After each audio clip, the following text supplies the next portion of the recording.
for this invitation to deliver this year's Anscombe Memorial Lecture, sponsored by the Anscombe Bioethics Center. And the opportunity to cooperate in a small way with the work of the Anscombe Bioethics Center is a great opportunity for me, and I'm just delighted to be here and to be with you today. As Professor Shaw said, I was lucky enough to have known Professor Anscombe and to have had the benefits and pleasure of discussing philosophical and especially moral issues with her. Not every moment of every conversation was necessarily pleasant, but the overall experience instructed me, I hope, deeply. I continue to benefit from rereading and wrestling with her thoughts about intention, double effect, the ethics of killing, and my thinking about today's subject, assisted suicide and voluntary euthanasia, has been deeply influenced for many years by her profound work on these matters. I hope this hour will constitute a worthy contribution to that philosophical work, and that it will be one that will properly honor Elizabeth Anscombe's moral commitments, her Catholic faith, and her philosophical rigor. As the recently almost annual parliamentary votes on assisted suicide in your country indicate, the ruling standards of practice in end-of-care life are nowadays challenged by many. In particular, it is said, the prohibitory elements of traditional and ruling practice must be eliminated in favor of a standard of practice that incorporates either physician-assisted suicide or voluntary euthanasia, or both. That revision is called for, say the advocates of what they equivocally call assisted death or assisted dying, so as to respond adequately to the demands of competent patients to reduce their intolerable suffering. In response to this call for revision, I will argue that while the received practice is, like any practice, susceptible to abuse, it is a coherent, stable, and justly compassionate approach to addressing suffering at the end of life. My argument is not, of course, meant to be a full-fledged refutation of the assisted death proposal, but a defense of the established practice. But my argument does highlight an important component of an overall refutation of the assisted death proposal, namely the open-ended discretion the assisted death regime requires concerning how to apply interminably controversial concepts such as consent and intolerable suffering. And now I'm going to lay out the objection as I understand it in a very brief way. The ruling practice includes a prohibition against any intentional killing of innocent persons by others. Critics claim that within modern jurisprudence and common sense morality, there are two significant precedents for qualifying this blanket prohibition. First, suicide isn't a crime, nor any sort of wrong cognizable by the state. This provides, it is said, at least some kind of a right to suicide. Second, the right of a competent person to refuse any medical treatment for any reason or none provides, it said, at least a restricted right to die that is in obvious tension with the prohibition against intentional killing. And the argument goes on, that tension runs very deep in traditional practice. It's on display in the very structure of end-of-life care. For those expecting death in weeks or months and suffering greatly, the relief of their suffering provides an alternative to interventions for the sake of extending life, even if the intervention should promise a non-trivial extension of the person's life. Facing this option, many patients, family members, and caregivers opt for the relief of suffering while recognizing that that might mean a shorter life. Such life-shortening decisions are common, and most people accept them as, at least in principle, morally correct. But as a result of these decisions, life is deliberately shortened, and shortening life is not unlike killing. Moreover, in addition to foregoing life-extending treatments as part of palliative care, patients have been sometimes in the past at least, have been offered and have accepted medical interventions aimed at easing suffering even when they understood that such interventions risked shortening their lives. Here, the decision can cause or risk an earlier death, which is even less unlike killing, and so even harder, it's said, to square with the prohibition against intentional killing than declining further treatment is. Yet everyone accepts the moral legitimacy of these decisions, even if such decisions have become less frequent in end-of-life care. Defenders of the ruling practice will respond that these decisions are consistent with the prohibition against intentional killing of one person by others. That consistency clearly depends on the limitation of the prohibition against killing to intentional killing. Both terms in the expression have been and have to be invoked to preserve consistency, killing and intentional. Some defenders of the ruling practice hold that what counts is that in assisted death, actions are involved, whereas in foregoing treatment, the patient is allowed to die. This distinction between killing and letting die is thought to be in itself morally significant and to provide a basis for distinguishing palliative care from killing. However, I think that this is a mistake. Decisions to withhold life-extending treatments include responsibility for the patient's dying earlier than he or she otherwise would die. In withholding life-extending treatment, one knows that if one had chosen otherwise, the patient would live longer. One did not prevent something one could have prevented. That may well not be a paradigm case of causing something, but it does connect the earlier death with a person's decision to step aside in a way that clearly involves responsibility for the outcome. Thus, in cases where treatment is withheld, precisely for the sake of shortening life, the prohibition against intentional killing obviously applies, as in cases in which hydration and nutrition are withheld as part of terminal sedation to get it over with faster. The intention in decisions not to act are often opaque, and this opacity defines an area where the received practice has been abused. But as I will suggest below, the opacity can be penetrated and the abuses can, in principle, be exposed. I propose, in other words, that what establishes the consistency between the prohibitions and the permissions within the ruling practice is the role of intention. Intention distinguishes a kind of action that is exceptionlessly prohibited from other decisions that shorten life. These latter are sometimes, even often, permissible. The former includes, and the latter do not include, the intention of earlier death. However, that's the response of people who defend the ruling practice.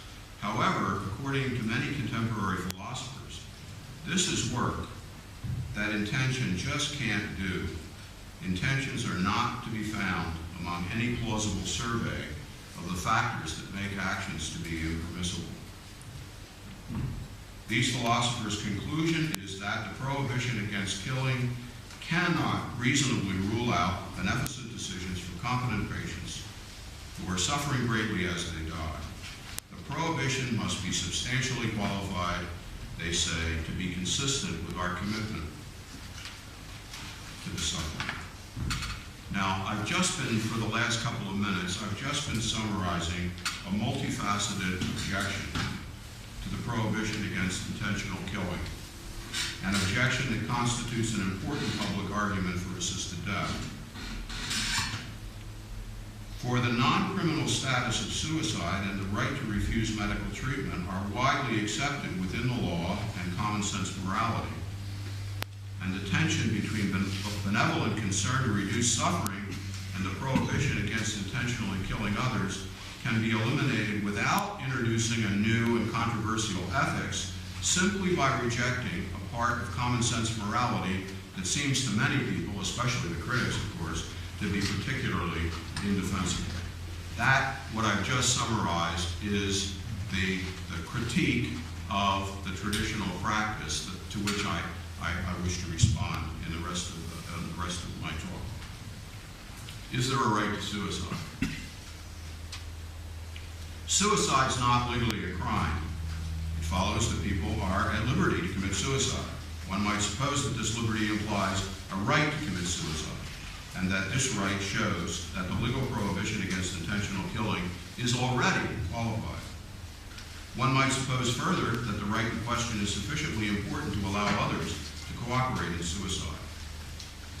However, this further supposition is inconsistent with the legal prohibition of all third-party involvement in suicide, a prohibition that has continued long after suicide was decriminalized. Moreover, the supposition that there is a robust right is in obvious tension with the widely accepted permission of others to interfere with suicide attempts. Generally speaking, third parties have no right to help and may, or are even encouraged to intervene, suicide prevention, and so on.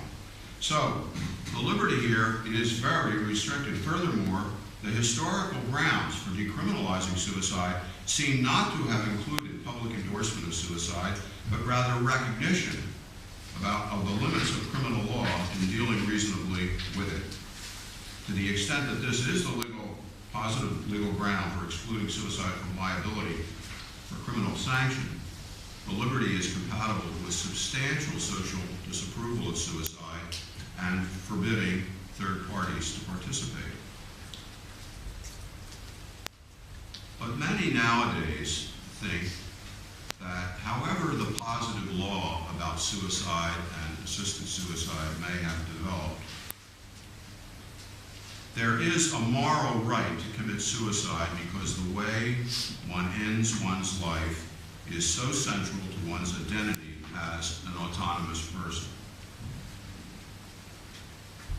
As a group of eminent philosophers argued almost 20 years ago now in a representation, an amicus brief to the U.S. Supreme Court in 1997, they put it this way: just as it would be intolerable for government to dictate that doctors never be permitted to try to keep someone alive as long as possible, when that is what the patient wishes, so it's intolerable for government to dictate that doctors may never, under any circumstances, help someone to die who believes that further life means only degradation.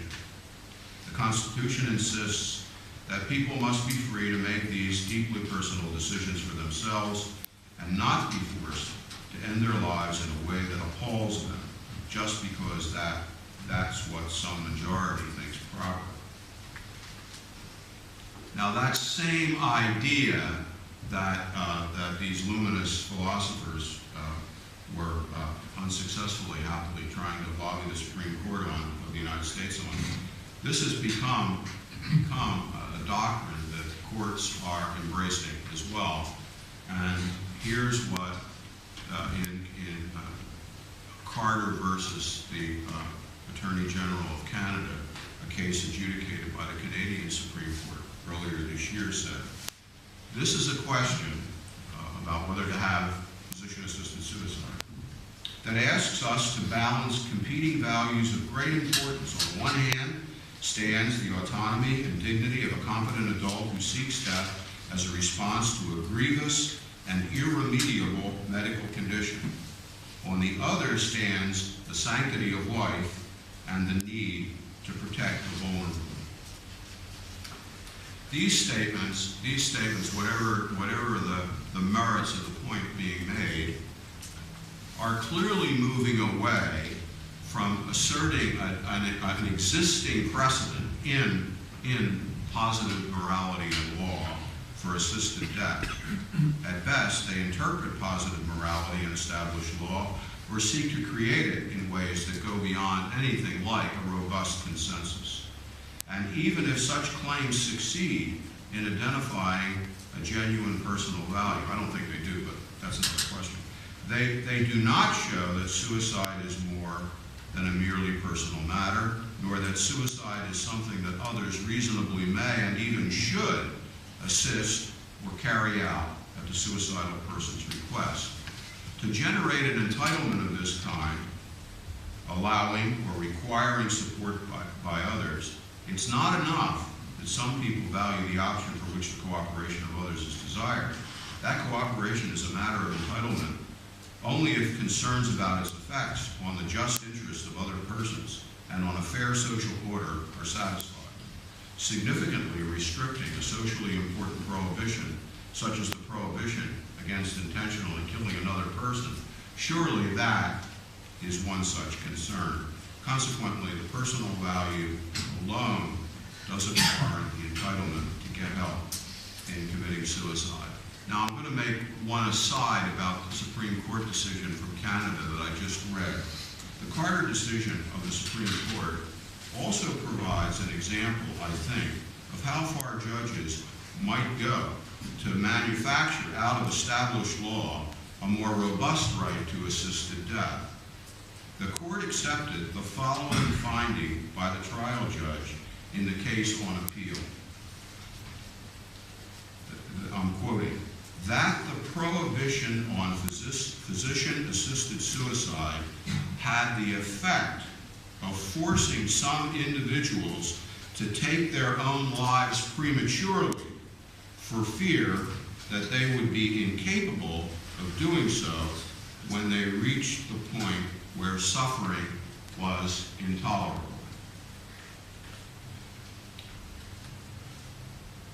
I actually, if I was doing this as a 50-minute lecture at the University of Toronto and I could get you back tomorrow, I'd read that over a couple of times to let it sink in. But what the court is saying is that the right to life now becomes not simply a claim against others that they not kill me, let's say, or anyone, but also a claim against the government that it not put or keep in place any regulation that will force a person to kill himself at a certain time.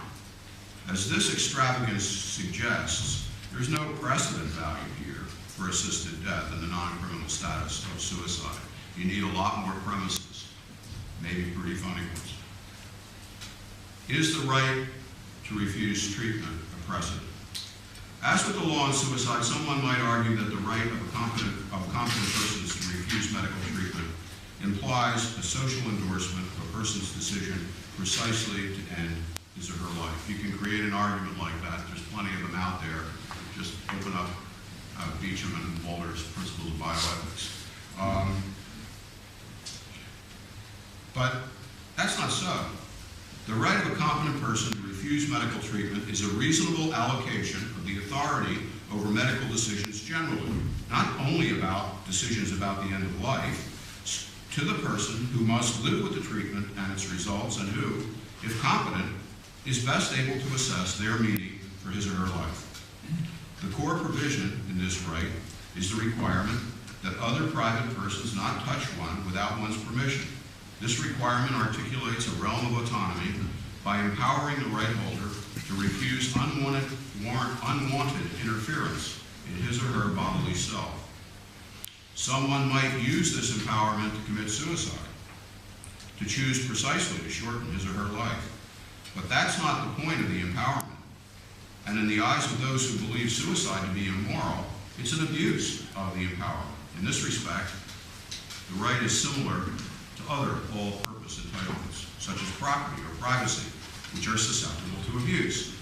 Its precedent value, therefore, is thin. The idea that the right to refuse treatment that will shorten life gives evidence that suicide is socially acceptable isn't warranted by the autonomy it uncontroversially protects. And the idea that honoring such a refusal by family members or healthcare professionals, the idea that honoring such a precedent is a precedent for assisted death will be sound only if intentions are not morally significant. For those who honor the refusal of a person to accept treatment that they think the person should be taking, they can act out of respect for the established empowerment without intending to shorten the life of the person refusing treatment. And this can be true even if they know that the person refusing treatment does not intend to shorten his or her life. So now those are the two precedent arguments.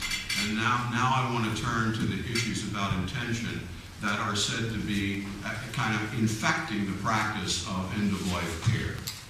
The third element goes just just against what I just said about what somebody might intend when they respect a person's decision to refuse treatment.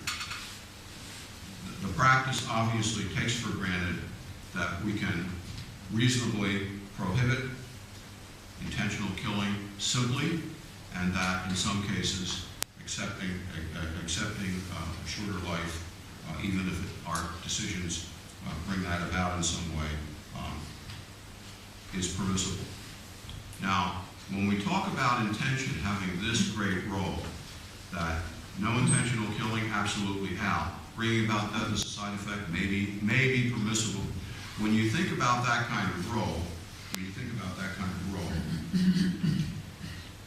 the objections in the philosophical literature come fast and furious. And I can't possibly review all of them, but maybe I don't know all of them, but there's plenty to be discussed here. But the most obvious one, it usually comes up by people making fun of intentions as kind of internal things that can't possibly have anything to do with evaluating what somebody's doing.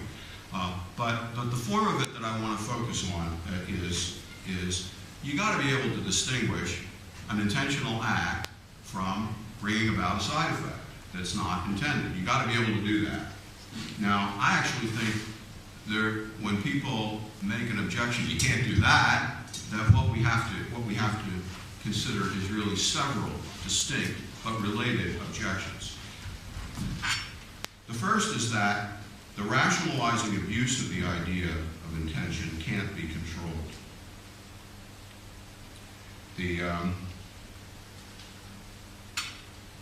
Those wishing to evade moral and legal responsibility for a questionable action commonly redescribe what they do so as to suggest that the wrongful elements are mere side effects, as does the hypothetical euthanizing doctor who says his only goal is eliminating suffering. This is a famous character out of situation ethics from back in the 1960s. And so the patient's death is only an unintended side effect. Professor Anscombe exposed the emptiness of this rationalizing dodge several places, but most formally in Intention, paragraph 25. For after all, she said, we can form intentions. Now, if intention is an interior movement, it would appear that we can choose to have a certain intention and not another. Just by saying, for example, within ourselves, what I mean to be doing is earning my living and not poisoning the household. What I mean to be doing is helping those good men into power. I withdraw my intention from the act of poisoning the household, which I prefer to think goes on without my intention being in it. The idea that one can determine one's intentions by making such a little speech to oneself is obvious bosh. I'd add only that making a speech, even a quiet one to oneself, is a human action. That is, it is itself an intentional act. With what intention? We don't have to wonder very much in the case that I gave. So, as Anscombe said in War and Murder, it's nonsense to pretend that you don't intend what's the means you take to your chosen end. The pretense is made possible by a rationalizing distortion of the idea of intention, one that reflection, such as Anscombe's, can unmask for what it is.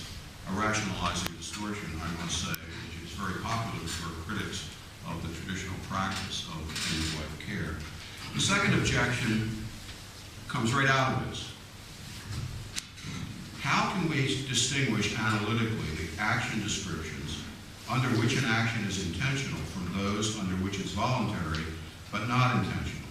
If we can't do that, the distinction between what we intend and what we bring about as a side effect vanishes as a serious notion of moral analysis. Anscombe provided a general strategy for addressing this question in Intention 5-7. Her strategy was basically forensic, and if I may render it without some important nuances, it goes something like this. If asked why one did something under a certain description, and one honestly refuses the question, one did not intend the action under that description, supposing you're not lying. And if the question, however, is accepted, and if it's answered, the action is intentional under that description. And of course, the illustrations of this strategy show up throughout her writings, but most famously in the famous pumping of poisoned water example in 23 through 26 of intention. Now, even if Anscombe's strategy can't give answers for all classes of closeness, it does plausibly deal with the cases raised by the practice of end-of-life care. If, to take my hypothetical euthanizing doctor again, if he doesn't refuse the question why he provided a drug dose sufficient for killing a suffering patient, and answers the question by saying he did it to end the patient's suffering, it's fair to ask how doing just what he did, giving precisely that dose of drugs to that patient under those conditions, served the purpose he acknowledges. If the connection is left mysterious, we're rightly suspicious that while his actions were aimed at relieving suffering as an end, it also included killing the patient as a means, and so as intended. To take a withholding treatment example, if hydration and nutrition are withheld as part of a regime of terminal sedation, then one can ask the doctor why the doctor chose to refrain from providing food and water. If the answer is to get it over with, then a description of the decision not to act under which it's intentionally shortening life is obviously there.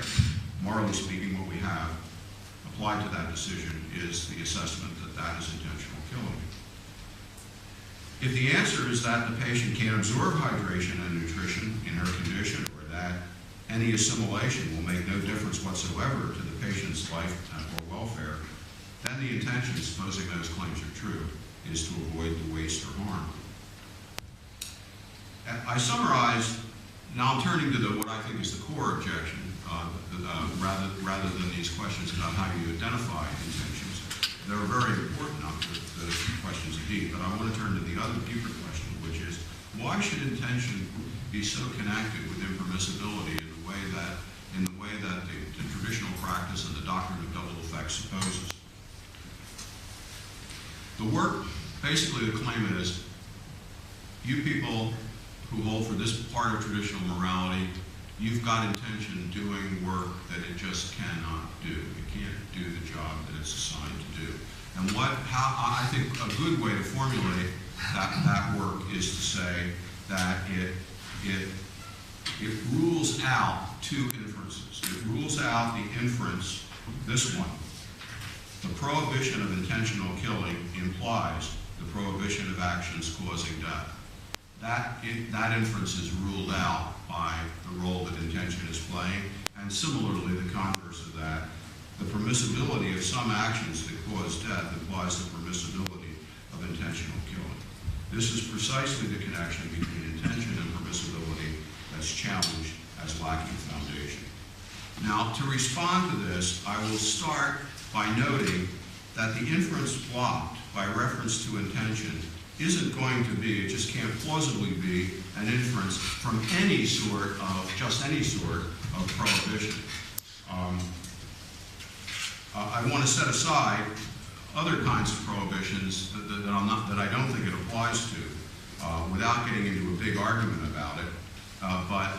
For example, I'm just going to just set aside what you might be able to infer from a prima facie or kind of a tentative prohibition that could be overridden by other considerations. I also want to set aside considerations about prohibitions that are based on an all things considered. You've already considered everything you possibly could consider, so that's an absolute judgment, an absolute prohibition, but you've considered everything. I don't want to talk about them. Instead, I want to focus on what I think is the obvious kind of prohibition that's in play here. Where on my timeline, Joseph? Okay. Thank you. The prohibition in which intention plays the role specified are those satisfying two conditions. First, they prohibit an action because of its description as an action of a certain kind.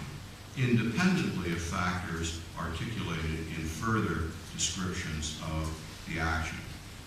Such and such an action, this action is wrong, and it's simply wrong, indefeasibly wrong, because it's an action of such and such a kind. That's the meaning. Second, the descriptions under which the action is prohibited picks out the features and virtue of which the action is indefeasibly permissible. For an action wrong in virtue of features included in its description as such and such a kind of action contains a ground for an inference about the wrongness of an action with features of that type. In her several discussions of double effect, Professor Anscombe suggested, I think the primary text I'm thinking about are modern moral philosophy here, although it's not explicitly about double effect, and war and murder, and to some degree the medalist address.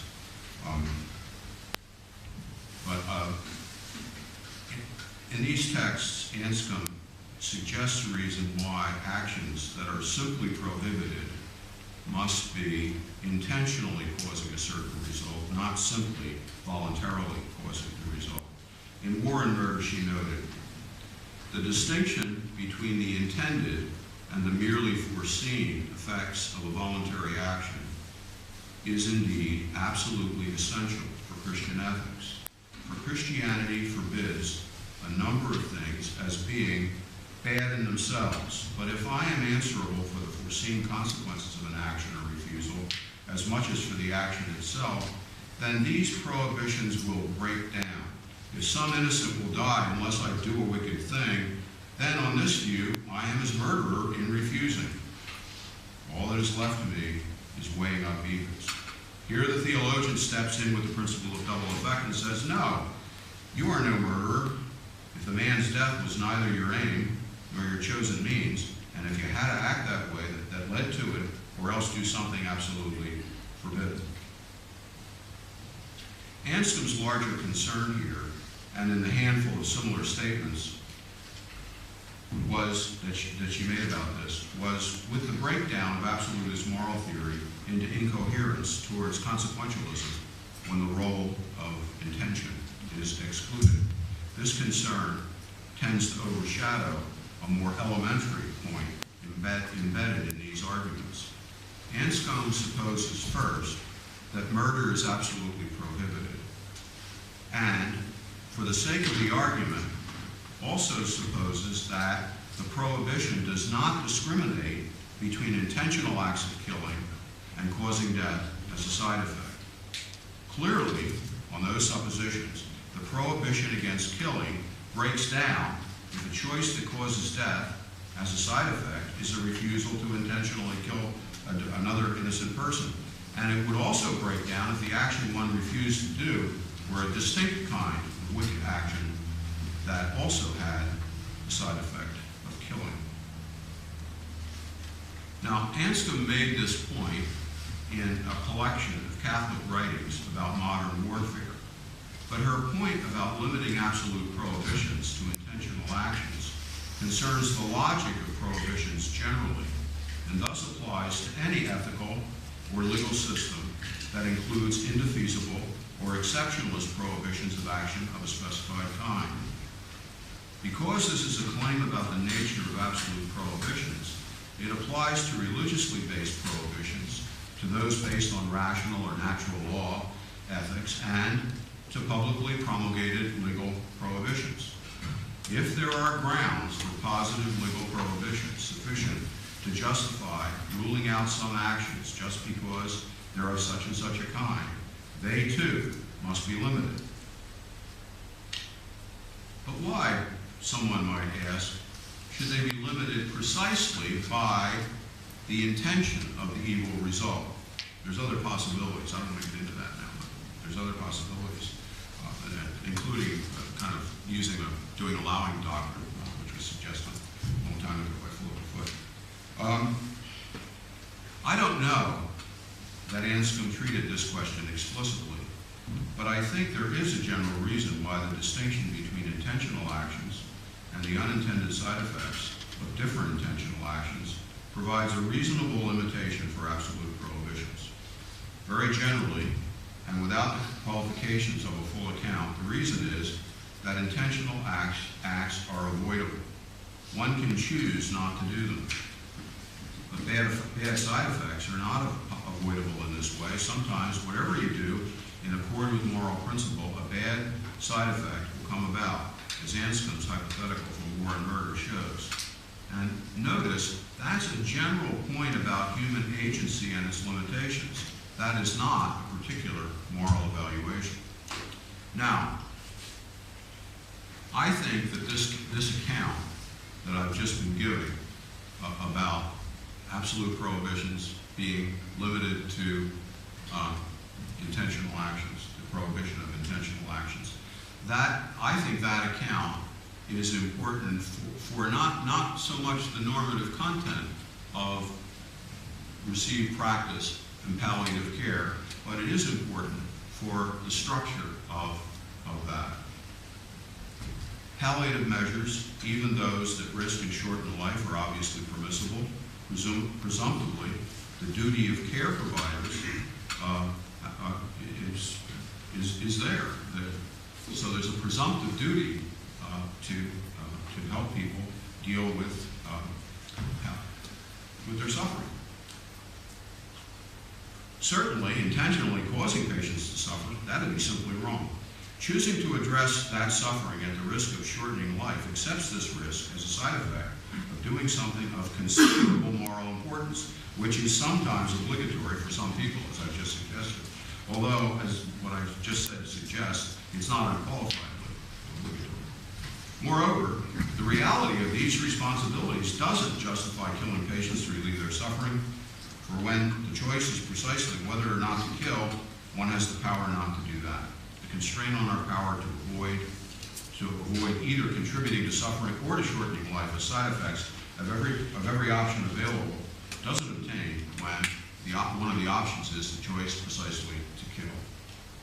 Now, that's my attempt to defend the importance of intention. The defense of the importance of intention presupposes, if the ideas that I've taken from Elizabeth Anscombe's work are even halfway correct, I think that there's a rationale for saying intentions count in just the way traditional morality, including the doctrine of double effect and received palliative care, suppose. I think that's right. But that doesn't by itself give you the reasoning that supports why killing is wrong in the first place, and why killing is a bad thing, and why there should be a public prohibition against killing. And that's what I would like to try to talk about a little bit further. Clearly, traditional morality prohibits intentionally killing the innocent. Plainly, that morality has affected common sense morality and law. However, since many people nowadays reject traditional morality as the basis for legal norms, it might not suffice for public argument about legally regulating people's interactions to invoke the sanctity of life or similar traditional principles. Let us consider whether there are distinct grounds for a very stringent public prohibition against killing innocents, a prohibition robust enough to prohibit doing anything we can avoid doing that will kill others. Many academic philosophers. So I'm asking the question. Now, setting aside, supposing we can legitimately set aside worrying about intention and handling that in the way I suggested, why should we have this very robust prohibition against killing each other? Where does that come from? And let's not try to get it just to say, well, that's the fifth commandment, or do a natural law deduction of it, or something like that. What can be said about this? Now, the first thing I want to say is about this is the very idea that the prohibitions by which we structure our public life should be absolute isn't real in the sense of indefeasible. Once you know it's killing an innocent person, you know you don't do that. why is it that we want to have that? And it goes against a certain trend that I think is fairly deep in academic moral philosophy. Many academic philosophers reject absolute prohibitions generally in favor of the position that all prohibitions are merely prima facie until shown in an all things considered judgment to be applicable in the circumstances. Anscombe noted and decried that the dominance which this view had achieved already 65 years ago or so when she wrote Modern Moral Philosophy. However, in spite of the popularity and its continuing popularity and appeal, at least to philosophers, when stated at this high level of generality, this conception of moral judgment doesn't easily square with the method of considering hypothetical cases that virtually defines modern casuistry in philosophy. Made famous by various runaway trolleys, which was introduced by Philippa Foot in the 60s, is one of the first English language discussions of double effect in a secular context. Runaway trolleys, terror bombers, and strategic bombers, and et cetera, et cetera. These discussions strongly suggest that real-world instantiations of some abstractly described cases are thereby shown to be simply impermissible, and that our judgment will not be changed in its moral valence so long as they are that kind of thing.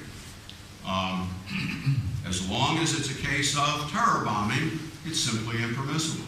As long as it's a case of torture, it's permissible. And it seems to me this is very much against the idea that all these judgments are defeasible until absolutely everything has been brought in.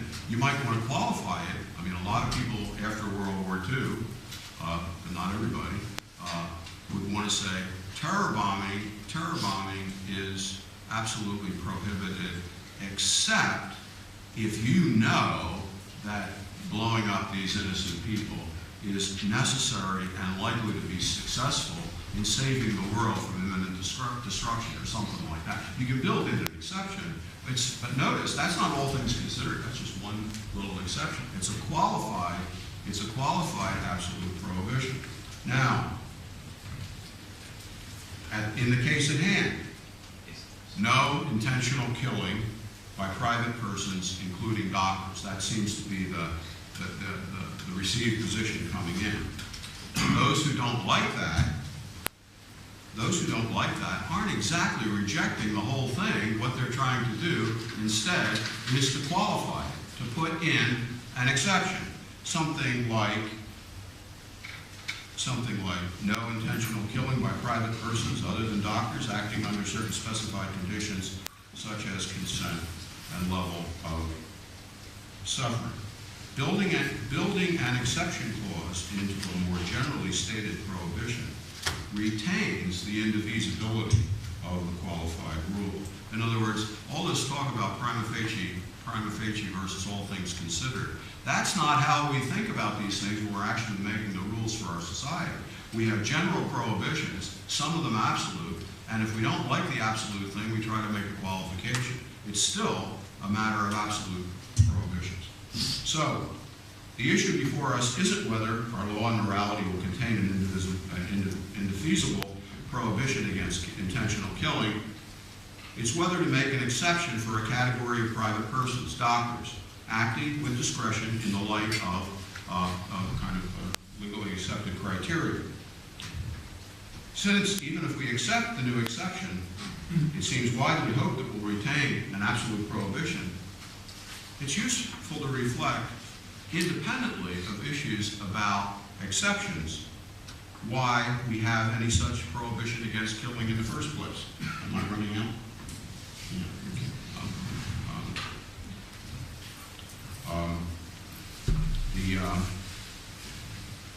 Let me just say a few more things so that you'll get the gist of where I'm going. I think it's probably more important that I stop soon than that I say everything that's on my mind.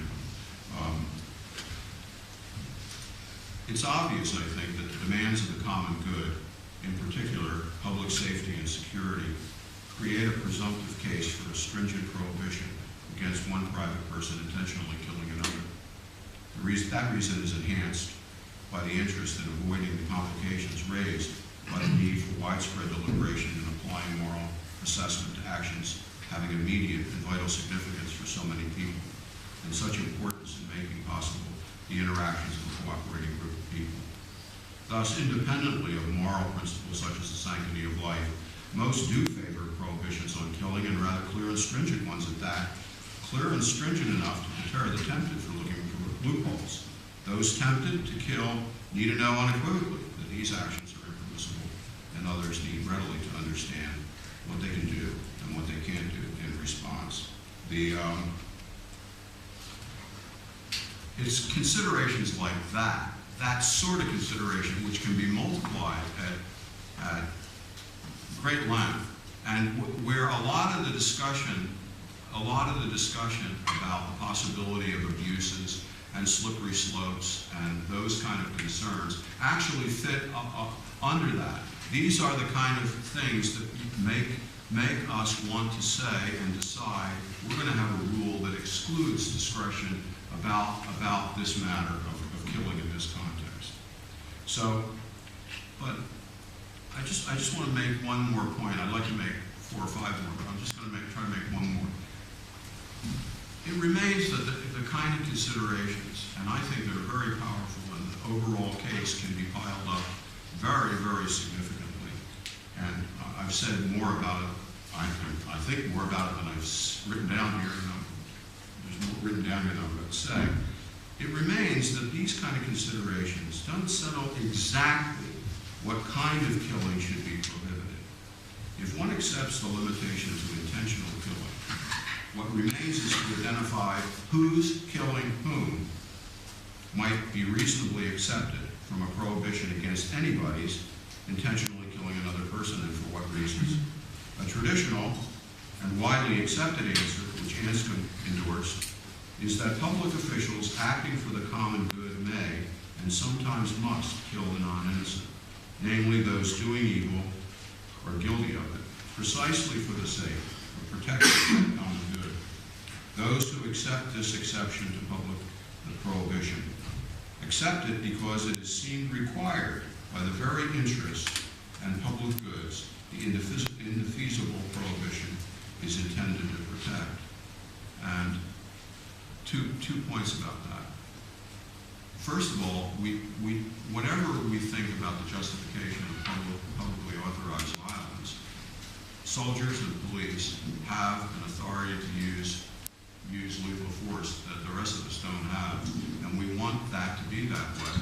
And at the and we want it to be that way for the sake of the common good. And what's also interesting is how interested we are in limiting that, of keeping the police under control, of having lots of oversight, having lots of protocols and things like that. Now, what this suggests to me, and this will be my final thought, what this suggests to me is just this, that